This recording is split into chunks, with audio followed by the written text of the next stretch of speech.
Let's get the meeting started. Have your seats. Okay. Roll call, Lynn, Dale Schluter, here. Kay Wilson. Here. Marshall Savitsky. Here. Chuck Van Etten. Here. Chris Rusk. Here. Bill Trepanier is excused. Don Pettit. Carol Pearson. Here. Sabrina Dunlap. You have a quorum. Here, I'm iPad 2. Okay. She's here. Yeah. Okay, let's stand for the Pledge of Allegiance. I pledge allegiance to the flag of the United States of Pledge America, flag of the United States of America, one republic nation, for which it stands, one nation, under God, indivisible.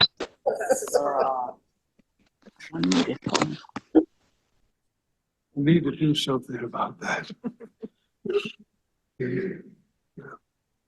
Okay, certification of compliance with open meeting laws. This meeting has been noticed to the public and news media as required by section 19.84 of the Wisconsin statutes. Thank you. Do we have anybody who wishes to speak? Anybody online? Pardon? No hands up. Oh, thank you. Public comments, approval of last month's minutes. Approve. Do we have a first? A motion, can I have a second? I'll second it. Thank you. Everybody in favor, say aye. Aye. Okay, motion passed. Committee reports. LCO liaison is not here. He's excused. Senior Resource Center, Lynn, do you want to? Okay. Administration. Okay, I don't have a report this week. Wow, or month, I should say. I guess we're in a month for administration. That's okay. We'll set a record for my last meeting. Go ahead. Okay, adult long-term care, I have an update, verbal update for you. Carol makes note that Linda Seeger celebrated 10 years with us. She is our information and assistance representative. And they, the INA, so Information and Assistance Specialists, have received 19 referrals in February. And we had 18 walk-ins in February. So the people are getting to know where the building location is. For dementia care training, law enforcement scheduled in April, and dementia kits were completed for the EMS rigs, so those should be on the rigs now. There is Medicare's general open enrollment period and Advantage Plan is open enrollment through March 31st. So our elder benefit specialist is assisting with that. And since January, we have 16 open investigations for adult protective services with an additional 14 cases that were screened out and referred on to other areas. So definitely keeping busy. Of note, and this is not just for the adult long-term care, we have social workers in many areas of our departments. And March is social work month. So lots of good work happening there. I'm a little behind on getting my newsletter and updates out. So thus is why I didn't have a PowerPoint for today. I think that's it. I don't think, oh, Carol, did you have anything else that you wanted me to add? Did you want to talk about the ADRC restructuring? Oh, shoot. Yes. Okay. That's probably key. Thank you very much. I didn't highlight that area and it's number one on here. So the last month I commented that there was additional funding that was going to be issued out from the state for the regional consortium to be able to determine how they would use that spending. And we've determined that we need additional resources on the telephones to be able to help support all the phone calls that are coming in. And so we're restructuring regionally on what those phone lines will look like and how we'll be managing those. It'll shift some of our staff around. Heather Bergman, who was really full-time on phones, will now be trained up further. So she'll be doing functional screens. And then we'll be transitioning phones to our halftime position for the dementia care specialist. Right now, she's doing information and assistance. So just a little restructuring, but I think it's all going to be real positive in the long run. So questions on Question. Oh, whose hand is up? Dawn? Dawn, Julia, what are the demographics on the adults cases or for the abuse cases? Were adult abuse or just what were those cases? I do have the breakout of that. 2 were abuse and neglect, 8 self-neglect, 6 financial exploitation. So is there a breakdown of demographics on that? No, I don't have anything further on that. We can look at Okay. that further, but we have not broken that out. Thank you, my dear. Mhm. Well, they're all Sawyer County residents. They're all so Sawyer County residents. That's a small enough graphic that we're all It's just Sawyer small, yeah, small in County general. residents. Yeah. The question I had was on the dementia. How does somebody who has been diagnosed with dementia find you? Just give a call and We can call down through, you can call just even to the main line and that will get you through into and ask for dementia care specialists. And then they can set you up with all of the tools and resources that we have available. okay, and that would be the person and the family. Person and the family. Usually it's the family that reaches out for assistance to help. Yeah. Okay, thank you. Mhm. Oh, yes. You're so used to, there you go. So, no, I have a question, but whatever happened to the purple tubes that we were, They are still in existence. they are? Yes. Okay, and all the kids that are going out, do they have those? Yes, so they're revitalizing those. They haven't been used as much, but we do want to see them used more. And then the training that's going to be happening with the law enforcement too will help with that as well.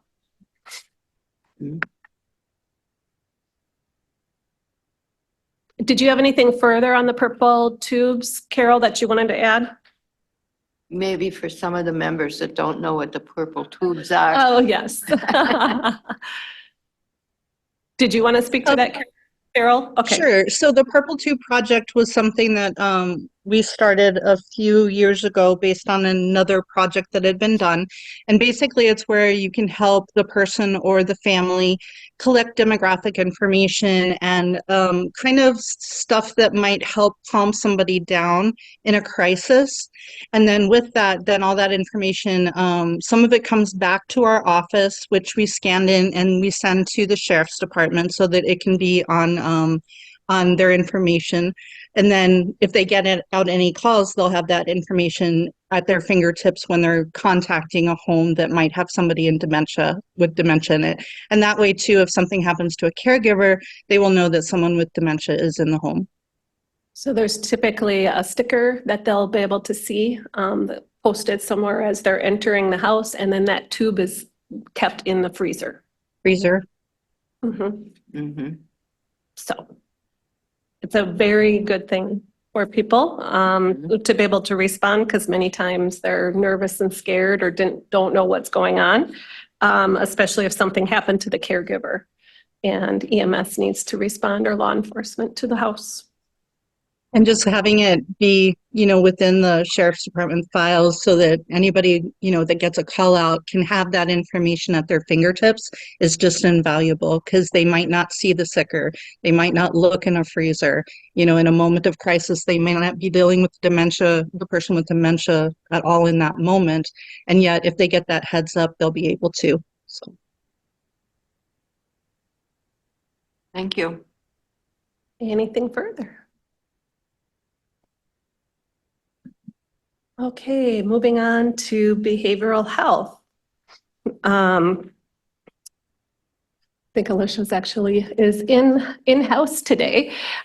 We've been working on brainstorming on trying to find ways to be able to come up with alternatives for getting behavioral health services at our fingertips because we have not been successful in being able to hire a therapist. So kind of working through some of that. For the CCS program, Alicia has noted that they've gone through ethics training, and Joe went through that as well. CST has 9 clients enrolled in it, and CLTS is still hovering right around that 45 client mark. The other thing this month that Joe and I have been kind of working on is transitions and getting over there, looking at the building itself and trying to determine what things need to be replaced in it.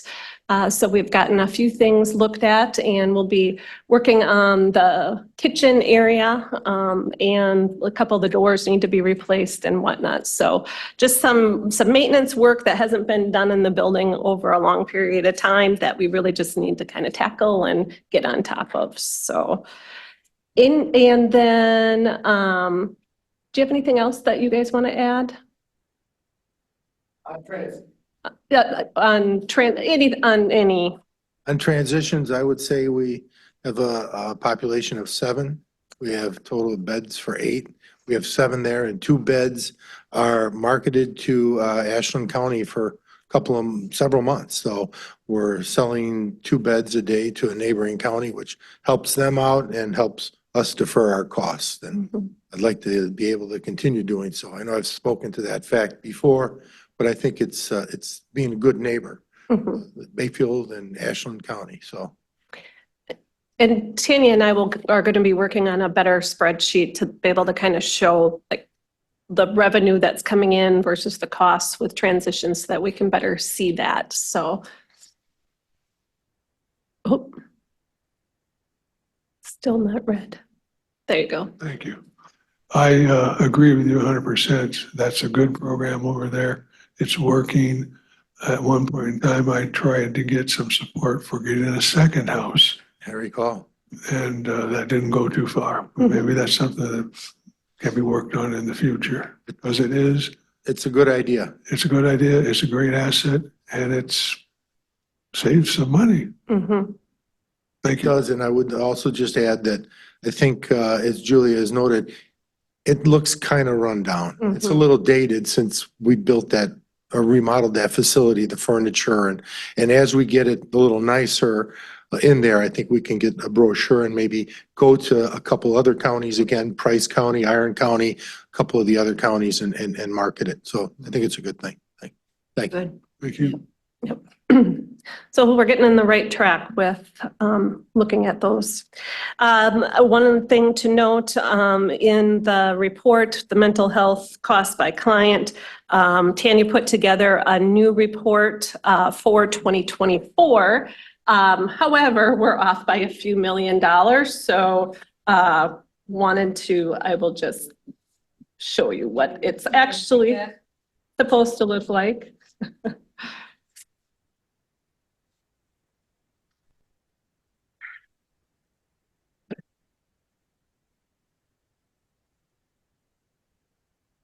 And I apologize that I missed that earlier and sent it out this way.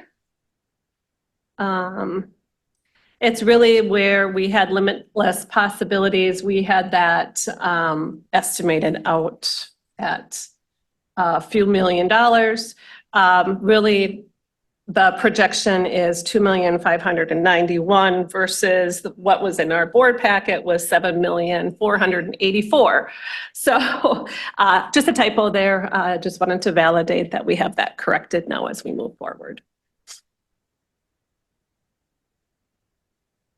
Does anybody have any further questions for behavioral health? I think one thing is a few are new. Lynn or Kay is new, and Alicia is sitting back behind Joe. So that's Alicia Carlson, who you have not put a name and a face to in the past. Okay. Then moving on to Child Protective Services. Of note here, Sarah and I are working on the 161 agreement with Tibissum. That is to work with Indian Child Welfare and Sawyer County, and an agreement on how we work in tandem with one another, who's responsible for what at what period of time. We have some not real significant changes, but some needed changes that we want to put into that agreement that we're working through. We need to get that over to our court counsel and then over to the tribe to review, and we will get that signed. One thing to note that the agreement, the oil agreement stays in place until the new agreement is signed, and that's how that work continues to work. The other thing that happened in February was Season, the Westfall, who is who has been giving interim support for supervisor for child, youth, and families, has came up for a in-person visit and training with Sarah and the rest of the crew. So that was 2 weeks ago, I think now already. So that was really good. And then the other thing is, Sarah applied for a grant to go to the 2024 Together for Children conference. And this is a conference that's a multidisciplinary approach to improve prevention, treatment, investigation, and prosecution of child abuse and neglect.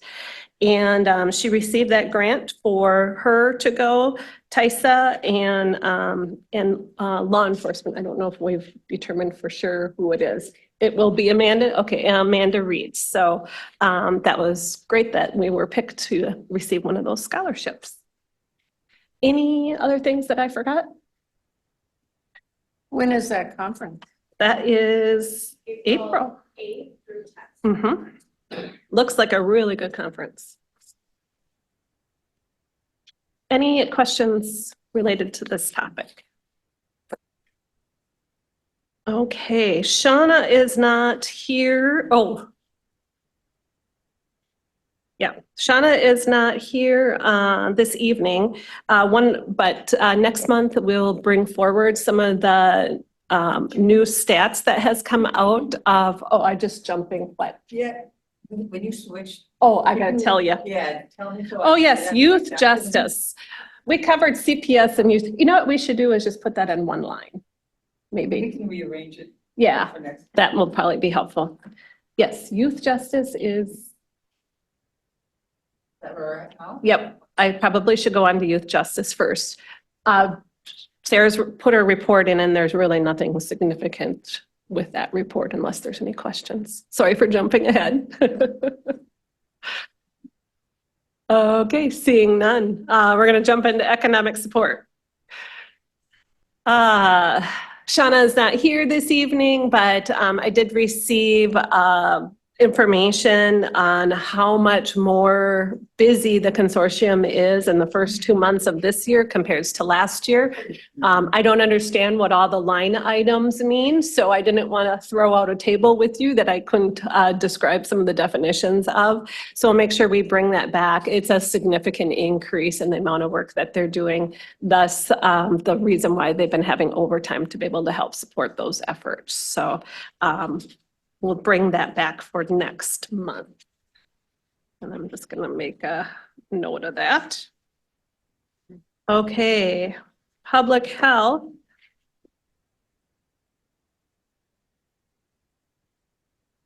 Looks like, well, Julie is here and I'm not sure if there's any updates on influenza that I was not aware of. The most recent influenza, actually respiratory report from Wisconsin is showing that influenza-like activity is still high in our region. And you'll see on our, if you want to scroll up just a little bit, we're seeing, down, I should say down. We're seeing actually an increase in influenza B subtype throughout the state, and that's not terribly uncommon for the end of influenza season, but you'll kind of notice a bimodal graph there. So we're kind of seeing increases there. Locally, we did have reports of RSV hospitalizations as well as COVID hospitalizations in the month of February. I did want to highlight that the Prevention Coalition is planning a community event, April 9th from 4 to 8 p.m. at Seven Winds Casino. It's to bring awareness to substance abuse, recovery, and drug trends in Sawyer County. And we're working with a number of our partners to provide that event. We did apply for and receive a maternal health impact mini grant from the Reproductive Health National Training Center. So we'll be working to provide STI testing and reproductive health services to underserved populations. Of note, and not on my written report, but I did want to give a verbal report that our AmeriCorps member, Jake White, is a nominee for the Serve Wisconsin Governor Service Award for AmeriCorps Member of the Year. And WAFC, his organizing agency, actually, out of all their AmeriCorps members, nominated him for that award. His work has primarily focused on coalition building with Healthier Together and public health projects. And lastly, our Tourist Rooming House Ad Hoc Committee met on February 29th. A draft ordinance was discussed and suggestions made by the committee. Currently, the document is being finalized and the ad hoc committee will meet again on March 28th. So if you want to add. No, so from there, once the committee meets, then we are anticipating, unless they have more changes that they want to make, it will come back to the committees of jurisdiction, which would be zoning and HHS, to review the ordinance and then move forward from there. I don't have much more than that on that tourist rooming house update, but that is where we're at. We're hoping it gets all nice and cleaned up and readily readable. Go ahead. There you go. My only concern there is make sure we're charging enough that we're not losing money on doing the state's work for them. Yes, and as we move forward with the ordinance, the way it's set up, it does add additional burdens onto us because we're trying to put more in place than what the state had. So yes, we will be looking. In fact, I just spoke with Matt about that today on what would that fee structure look like and how much work do we anticipate? So zoning and HHS will really be looking closely at that. Thank you. Mm-hmm. I know that's been your pet project Yes. over the years, so. Yes. Okay, anything else for Julie, Public Health? Okay. Oh, no, I'm getting lost. I lost the rest of my agenda. Are we on fiscal? Yes. Okay, here, I moved my agenda into everything else. Okay, moving into fiscal, we just did the final budget recap. It's very similar to what it was last month for 2023. It just usually takes us a little while to do all our final distributions and spreads. So that is out. It's a little early in the year to be able to really tell much about how the budget's going. We only have January under our belt. One thing that you'll note when it comes to agent of the state, speaking about that area, is that our funding mainly comes in kind of a lump sum period of time. So it always looks like we're way behind and then we get caught up. So just kind of reminder to those of you who have been on the board before and those of you who have not and seen it happen. Otherwise, that pulls everything together unless anybody has any questions on the end here. And then are there any future agenda items or anything that you'd like me to bring back next month specifically? Am I on? Yes. Yeah. I'd like to say something. Okay. Our youngest daughter was born with cerebral palsy. And up in Duluth, St. Mary's, and they had at that time a clinic program where they asked us to bring her up so many times for 2 years. And they followed her and other children who had been born with cerebral palsy. And when we went up there, she was seen by a surgeon, an optometrist, caseworker, social service, everything, nutritionist, the whole ball of wax. They kept track of these kids for a long period of time. And then about maybe 8 years after that, Lizzie was up in Duluth in the pediatric intensive care unit. She needed some immediate surgery, and the following day, Ann and I were sitting in her room waiting for her to get out of recovery. And a older nurse that was in that position knocked on the door and said, "Can I come in?" And of course, she said she recognized our family because we showed up at every time they wanted us. And she told us that when Lizzie was born, the outcome for the majority of the children was they weren't going to live. But she said now, children born with the same situation as our daughter had are walking, talking, riding bicycles, and having a much better outcome in their life. It was kind of bittersweet.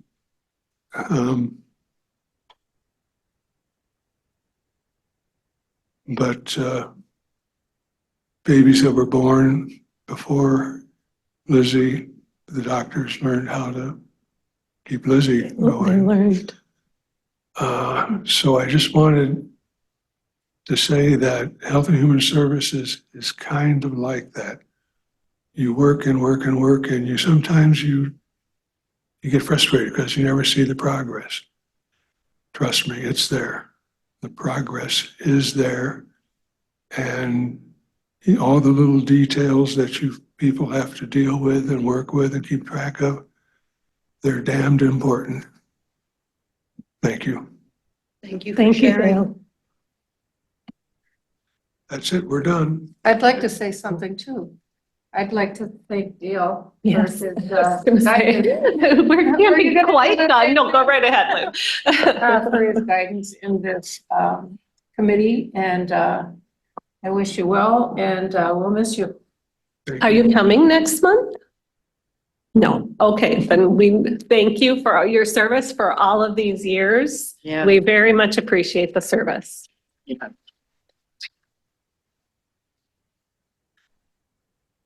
Been an honor. Thank you. Okay. Think we're adjourned. Yeah. Thank you. Half